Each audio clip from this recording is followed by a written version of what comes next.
Hello friends, कैसे हैं आप सब लोग। आज हम आपके साथ शेयर करने जा रहे हैं बहुत ही स्वादिष्ट और एकदम यूनिक स्टाइल की आलू प्याज की कढ़ी। अगर हरी सब्जी खाकर बोर हो गए हो तो एक बार इस रेसिपी को ज़रूर ट्राई कीजिएगा। ये बहुत ही स्वादिष्ट और बहुत ही चटपटी बनती है। तो इसको बनाना शुरू करते हैं। इसको बनाने के लिए यहाँ पर हमें 1 कप दही चाहिए होगी। अगर आपने 1 कप दही लिया है तो इसमें आपको 2 कप पानी डालना होगा और अच्छे से मथानी से इसको मथ लीजिएगा। इसकी जगह पर अगर आपके पास मट्ठा रखा हो तो आप उससे भी बना सकते हैं। अब इसमें हम 1 चम्मच बेसन डाल देंगे। बड़े चम्मच से लिया है तो 1 चम्मच लिया है। अगर आप डेली खाना खाने वाले ऐसे चम्मच से ले रहे हैं तो 2 से ढाई चम्मच बेसन लीजिएगा। यहाँ पर आधा चम्मच हल्दी पाउडर, आधा चम्मच कश्मीरी लाल मिर्च पाउडर और आधा चम्मच धनिया पाउडर डाल दिया है। अब अच्छे तरीके से इसको मिक्स कर लेंगे। मिक्स कर लीजिएगा, इसके अंदर कोई भी लम्स ना रहे और बेसन अच्छे तरीके से मिक्स हो जाए। देखिए, इस तरीके से बढ़िया से मिक्स कर लीजिएगा। मथानी से भी आप इसको कर सकते हो और इससे भी कर सकते हो। तो देखिए, ये तैयार हो गया है। इसको साइड में रखते हैं और देखते हैं आगे की क्या इंग्रेडिएंट्स चाहिए। तो ये देखिए, यहाँ पर ये छोटे छोटे साइज़ के जो है आलू हैं, इनको हमने लिया है। तो इसको हम कट नहीं करेंगे, ऐसे ही इस्तेमाल करेंगे। कैसे करेंगे वो आप आगे देखिएगा रेसिपी में। अब देखिए, यहाँ पर हमने जो है 4 मीडियम साइज़ के प्याज लिए हैं। इसको मोटा मोटा रफली चॉप कर लेना है। प्याज को बहुत ज़्यादा बारीक मत करिएगा, क्योंकि ये जो प्याज और आलू की कढ़ी बन रही है इसमें मोटे मोटे प्याज के स्लाइस इस तरीके से चाहिए। तो प्याज भी कट के तैयार हो गई है। अब एक कढ़ाई लेंगे। कढ़ाई में 2 चम्मच सरसों का तेल डाल दीजिएगा और 2 चम्मच देसी घी डाल दीजिएगा। देसी घी इस रेसिपी की बहुत ही ख़ास इंग्रेडिएंट्स है। इससे बहुत अच्छा टेस्ट आएगा इसमें।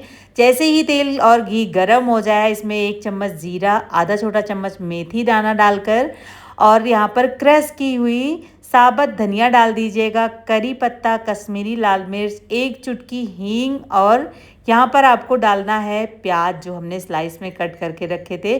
सारी चीज़ों को डालने के बाद कुछ देर भूनने के बाद में 2 हरी मिर्च, 1 इंच अदरक का टुकड़ा और 8 से 10 लहसुन की कलियां को कूट कर जो है खलबट्टे में हमने कूट कर इस्तेमाल किया है। आप चाहो तो मिर्ची, अदरक और लहसुन का पेस्ट हो तो वो भी डाल सकते हो। आधा छोटा चम्मच कश्मीरी लाल मिर्च डाल देंगे और अच्छे तरीके से इसको मिक्स कर लेंगे। प्याज को हमको बहुत ज़्यादा यहाँ पर ब्राउन कलर की नहीं करना है, बहुत ज़्यादा हमें यहाँ पर पकाना नहीं है प्याज को। तो प्याज को कुछ देर इसी तरीके से भूनने के बाद थोड़ा सा नमक स्वाद के अनुसार यहीं पर डाल दीजिएगा। इससे आपकी प्याज जल्दी से सॉफ्ट होने लगेगी और इसका कलर भी चेंज नहीं होगा। घी और तेल की मात्रा अभी यहाँ पर हमने कम डाली है, इसलिए क्योंकि प्याज को बहुत ज़्यादा भूनना नहीं है, तो ज़्यादा घी और तेल डालने का ज़रूरत नहीं है। और जब ये अच्छे से देखिए इस तरीके से इसका कलर आ जाए, ट्रांसलूट हो जाए, हल्की सी सॉफ्ट होने लगे, उस टाइम पर आप जो हमने बेसन और दही का घोल बना कर रखा था मसालों का, ये डाल दीजिए। अब ये कढ़ी बन रही है तो इसको हमें कढ़ कढ़ के गाढ़ा करना है। कढ़ी का मतलब होता है देर तक चूल्हे पर रखकर पकाना, यानी कढ़ना। तो यहाँ पर हमने 2 कप तकरीबन पानी और डाल दिया है। कढ़ाई पूरी भर गई है। अब देखिए, 2 कप पानी का इस्तेमाल वहाँ किया था और 2 कप पानी यहाँ डाला है। तो 1 कप दही, टोटल 4 कप पानी इसके साथ में जाएगा। और उसके बाद में ज़्यादा हो सकता है, कम मत करिएगा। इतना पतला रखिए और हाई फ्लेम पर कंटिन्यू तब तक चलाइए जब तक एक उबाल आ जाए। तो उबाल आ गया है, चलिए इधर दूसरी तैयारी कर लेते हैं। गैस पर इसको ऐसे ही उबलने देते हैं। अब देखिए, यहाँ पर सरसों का तेल ले लेंगे और आलूओं को डीप फ्राई कर लेंगे। तो देखिए, कढ़ी भी इधर हाई फ्लेम पर पक रही है, बहेगी नहीं। और आलूओं को तेज़ धुआं आने तक जब तेल गर्म हो जाए तो हाई फ्लेम पर आलूओं को एक बैग डाल दीजिए और आलूओं को फ्राई कर लीजिए। कढ़ी के लिए आज हमारे तरफ से आपके लिए एक छोटी सी टिप्स एंड ट्रिक्स। अगर कढ़ी आपको डर लगता है कि हाई फ्लेम पर पकाएंगे जल्दी हो कढ़ी पकाने में, अगर ये उबलने लगे तो उसके अंदर कोई पुरानी छोटी सी कटोरी डाल दीजिए और कढ़ी को हाई फ्लेम पर पकाइए। बिल्कुल भी कढ़ाई से बाहर नहीं आएगी कढ़ी। वैसे इस कढ़ी में तो प्याज पड़ा हुआ है तो वो वैसे भी बाहर नहीं आएगी। उसको आप मीडियम टू हाई फ्लेम पर पका सकते हो अगर आपके पास टाइम कम हो। अब आलूओं पर इस तरीके से गोल्डन कलर आ जाए, देखिए तब आप आलूओं को चेक कर लीजिए, पूरे तरीके से आलू को आपको यहीं पर पका लेना है। दबाकर चेक कर लीजिएगा कि पूरे आलू आपके पक गए हैं। जो एक्स्ट्रा तेल था वो हमने निकाल दिया है। बाकी के बचे हुए तेल में आधा छोटा चम्मच जीरा, आधा छोटा चम्मच राई और यहाँ पर बारीक चॉप किया हुआ थोड़ा सा अदरक, लहसुन, हरी मिर्च और हींग डाल दिया है 1 चुटकी। थोड़ी सी कश्मीरी लाल मिर्च और थोड़ा सा हमारे पास कढ़ी मसाला पड़ा था। कढ़ी मसाला मैं बनाकर रखती हूँ, वैसे इस रेसिपी में नहीं, पकौड़े वाली रेसिपी में डालती हूँ, वो मैं थोड़ा सा ऊपर से भुरभुरा दे रही हूँ। अगर आपके पास ना हो तो थोड़ा सा किचन किंग मसाला या हल्का सा गरम मसाला 1 चुटकी बिल्कुल डाल दीजिएगा।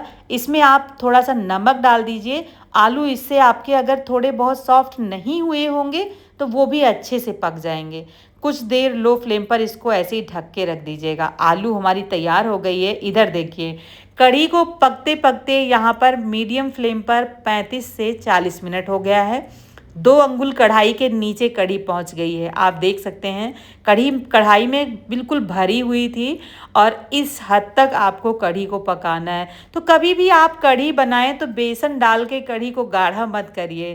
कढ़ी का मतलब होता है कि कढ़ी को पका पका कर गाढ़ा करिए। अब देखिए, इन आलूओं में से 5 आलू मैं अलग निकाल के रख लेती हूँ और बाकी के आलू ये देखिए, इस पे तड़का लगाने का आपको ज़रूरत नहीं है। ये आपका आलूओं के साथ में एक तड़का तैयार हो गया है। तो इसको तड़के के साथ ही इसके अंदर डाल देंगे और उसके बाद कढ़ी में मिक्स कर लेंगे।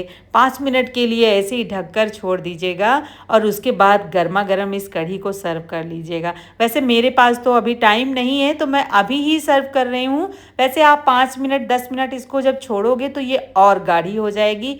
बहुत ही स्वादिष्ट ये कढ़ी बनती है फ्रेंड्स। आज की ये रेसिपी अगर आपको अच्छी लग रही हो तो एक छोटी सी रिक्वेस्ट है, वीडियो को लाइक, शेयर और चैनल को ज़रूर सब्सक्राइब कर लीजिएगा। तो ये देखिए, जो आलू हमने निकाल के रखे थे उनको इस तरीके से आप चाहो तो कढ़ी में ना डालने की बजाय ऊपर से डाल के सर्व करो। थोड़ी सी बारीक कटी हरी धनिया से गार्निश किया है और बहुत ही लाजवाब टेस्टी कढ़ी बनकर तैयार हुई है। फिर मिलेंगे एक नई रेसिपी के साथ। Bye bye.